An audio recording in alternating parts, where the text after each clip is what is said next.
देखिए कोनो एरिया में जो भी एंटी लाइन कंस्ट्रक्शन हुआ है वो तो बस्ती एरिया में आगे जो करके रखा हुआ है वो उसमें अगर कोई पाइपलाइन वाटर पाइप वाला चीज है तो उसको बस्ती वाला से अभी तक हमको कंप्लेन मिला नहीं है। और वो अगर वो मैंने टेक्निकली सुइटेबल वाला पाइप नहीं है और डिपार्टमेंट का स्पेसिफिकेशन में जो नहीं है ऐसा वाला सामान लगाया है तो ऑब्वियसली डिपार्टमेंट को उसका रिपोर्ट मिल जाने से उसको हम लोग चेंज करने का इमीडिएट एक्शन लेगा।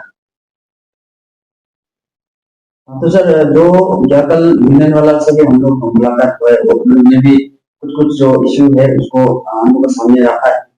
तो उसमें जो एक प्राइवेट लैंड हमारा जो मैडम का जो लैंड है जहाँ घर नहीं है वहां ले जा ले एक पाइपलाइन ले जा रहा है नदी इलेक्ट्रिक का जो ले जा रहा है उसमें यूनियन वाला का ये कहना था कि बस्ती में जहाँ जहाँ जहाँ में ऐसा घर है जो लाइट अंदर नहीं है लेकिन वहां ले जा रहे हैं तो इसका बारे में थोड़ा जानना चाहता था sir.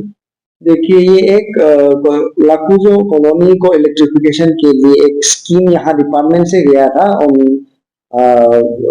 Request from the villagers. तो वो जो स्कीम है लाकूजो कॉलोनी बोल के बात यहाँ ऑफिस में आया था तो हम लोग ने उसको गवर्नमेंट में फॉरवर्ड कर दिया वो लाकूजो कॉलोनी को इलेक्ट्रिफिकेशन करने वाला स्कीम को लेके। तो फॉर्चुनेटली वो डिपार्टमेंट के लिए उसको एक सेंक्शन भी कर दिया। बट बीच में आपका गांव का उन्नू विलेज का बस लड़का लोग स्टूडेंट यूनियन यहाँ आके कुछ कंप्लेन बता रहा था। वो तो अनऑक्युपाइड ये है लैंड है और वहाँ तो कोई कॉलोनी नहीं है।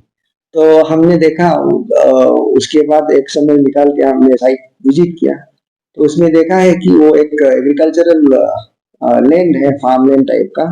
तो जहाँ से उस लाइन को लेके जाना है in addition to providing electricity to that लाकूजो कॉलोनी एग्रीकल्चरल लैंड तो उसका जो आमने सामने गांव का कुछ हाउस होल्ड है उसको भी इलेक्ट्रिफिकेशन करने के लिए हमने ये किया था सजेशन दिया था अपना वो एजेई को और कॉन्ट्रैक्टर को। तो उस वे में काम कर लिया बोल के हमको रिपोर्ट मिल रहा है। तो अभी वो चीज जो है एग्रीकल्चरल कम ये हाउस होल्ड इलेक्ट्रिफिकेशन का एक मिक्स्ड फीडर रहेगा वो। तो एग्रीकल्चरल फीडर के रूप में भी आप उसको देख सकते हैं मिक्स तो हाउस होल्ड इलेक्ट्रिफिकेशन का एक फीडर भी रहेगा। वो एक चौथा काम है ये लॉन्ड्री इलेक्ट्रिकल डिपार्टमेंट के अंदर। देन अदर थिंग्स जो बस्ती में अदर अनइलेक्ट्रिफाइड हाउस होल्ड है और एक्सटेंडेड कॉलोनीज है तो उसमें भी अगर इश्यूज है तो उस इश्यूज को लेके भी हम लोग एड्रेस करेगा गवर्नमेंट को एड्रेस करेगा। अभी तक लेफ्ट आउट हाउस होल्ड है जिसको हम लोगों ने अभी तक इलेक्ट्रीफाई नहीं कर पाया।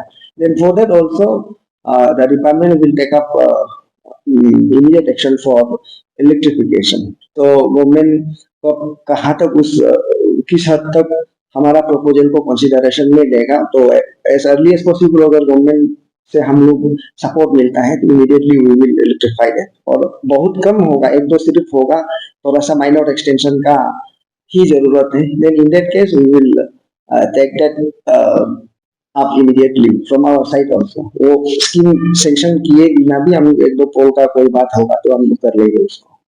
सर गाँव वालों का ये भी कहना है कि अभी एग्रीकल्चर लैंड में न्यूली अभी इलेक्ट्रिसिटी कनेक्ट होने की वजह से गांव में जो तेजी से रोशनी आता था इसका अभी धीमी हो गया है। तो क्या ऐसा कुछ वजह हो सकता है? ऐसा नहीं होना चाहिए। एक्चुअली अभी जो लॉन्गडिंग का इलेक्ट्रिसिटी सिनेरियो है वो बहुत ही पैथेटिक है। बहुत गरीब है पावर मेटर को लेके लॉन्गडिंग को देखा जाए तो। क्योंकि हमारा कानूबारी से एक 11 केवी लाइन आता है वो जो है असम से आने वाला लाइन है वो ये सलकतनी से कानूबारी आता है और वो सरकतनी से कानूबारी वाला भी डेडिकेटेड लाइन नहीं है। अरुणाचल के लिए देना है बोलते वो लाइन नहीं है उसमें असम के अंदर भी उसी लाइन से ये सप्लाई हो रहा है। तो कानूबारी तक पहुंचते पहुंचते ही हमारा लो वोल्टेज हो जाता है।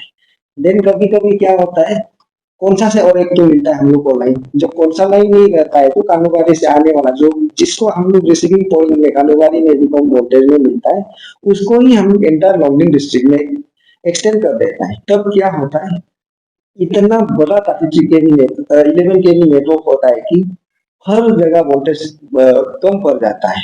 तो 11 केवी लाइन तो इतना लंबा लाइन में आपको आपका रिक्वायर्ड वोल्टेज है तो पहुंचाएगा नहीं, क्योंकि लाइन का एक ये टेक्निकल ये है रीजन रहता है। लंबा लाइन होगा तो उसमें वोल्टेज ड्रॉप ज्यादा रहेगा। तो अभी आपका कौन सा तब ऐसे ही लॉन्गिंग से नॉर्मल लाइन भी अगर आप 11 केवी यहाँ सफिशिएंट है, सफिशिएंट वोल्टेज लॉन्गिंग हेडक्वार्टर में है, लेकिन आप 11 केवी लाइन में कौन सा लेके जाएगा। तो नॉर्मल केस में भी कौन सा तक लाइन पहुंचते पहुंचते बहुत वोल्टेज ड्रॉप महसूस होगा। आपका quality of voltage will not be the same as we receive at Longding headquarter. तो कौन सा तक पहुंचते पहुंचते कम हो जाता है। तो अभी जो हम लोग नया ट्रांसफॉर्मर लगाया है उसके कारण इतना असर नहीं होगा। तो ये जो टेक्निकली देखा जाए तो इतना असर नहीं, और नॉर्मली भी कौन सा में आपका वोल्टेज लो ही रहता है।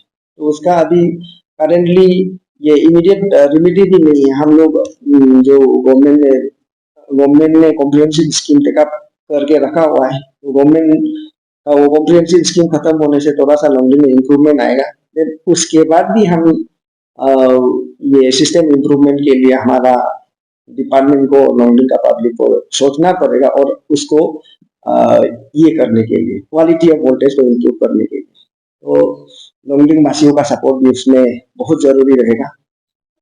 यहाँ का senior citizen and even student union and social organisation जो भी है सब सपोर्ट करके उसको रिस्ट्रक्चर करके सिस्टम का क्वालिटी को इम्प्रूव करना बाकी है अभी तक। सर, तो जो अभी न्यूली ट्रांसफॉर्मर बैठा के जो एग्रीकल्चर की और अभी लाइन जा रहा है जी, क्या वो सिर्फ एग्रीकल्चर के लिए नहीं हो के कुछ जगह पे कॉलोनी से न्यू एक कॉलोनी शिफ्ट हो रहे हैं, वहां में भी कनेक्शन दिया जा सकता है सर? अभी उस ट्रांसफॉर्मर का सामने अगर कोई सेटलमेंट हो रहा है, न्यू सेटलमेंट हो रहा है, तो हम लोग उस ये एग्रीकल्चरल फीडर है और ट्रांसफॉर्मर सफिशिएंट रेटिंग है ट्रांसफॉर्मर का, और हम लोग एडिशनल विलेज भी in addition to the load requirement at the farm land, अगर आमने सामने बस्ती बैठने वाला को एक दो हाउस होल्ड को हम लोग दे सकता है, तो हम वी कैन ऑलवेज प्रोवाइड उधर से निकाल के, क्योंकि वो किसी प्राइवेट ये एसेट नहीं है। ट्रांसफॉर्मर जो भी किया है एक ये एग्रीकल्चरल लैंड पर अपने हम लोग एक फीडर खींच के लेके गया है, वो किसी प्राइवेट आदमी का नहीं। आमने सामने किसी का भी जमीन होगा, वहां कोई बाद में घर बनाएगा तो they will also be able to draw supply from the same transformer.